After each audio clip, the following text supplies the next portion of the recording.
Takže Red Bull brána doleva je doleva a pak už je to na vás, jo? Pak už jsou ty šipky a hledáte čtyřku. Dobré ráno. Kolikátej ročník? Ty jo. Nebyl jsem od začátku. Na Lipně asi 8, no. Nejsilnější ročník. 502. Tohle je nejsilnější ročník. Teď jsem nejzkušenější. O 8 let zkušenější.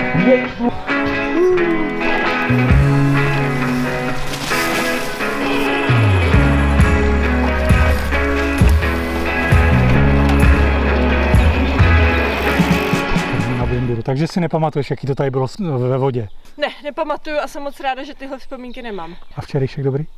Jo. Mezva. Máš volno, můžeš je?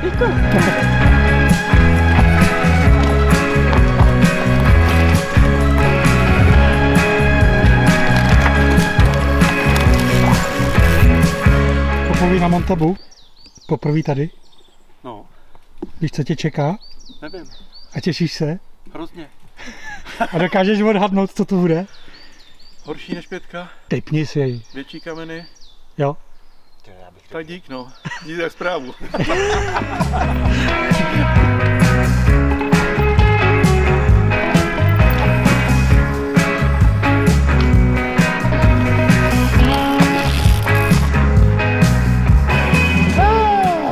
Was it nice? Yeah, great one. 6 is similar. Yeah, maybe it's steeper, Yeah. maybe more technical. Start was tricky. Like it? Yeah, I like it a lot.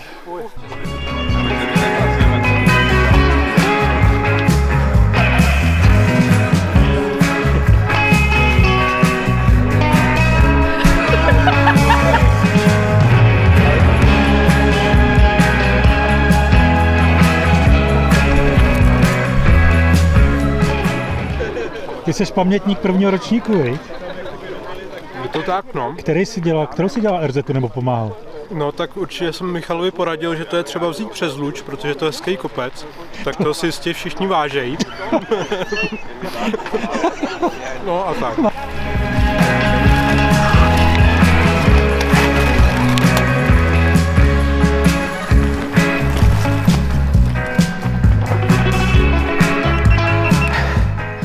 Poprvé na Lipně?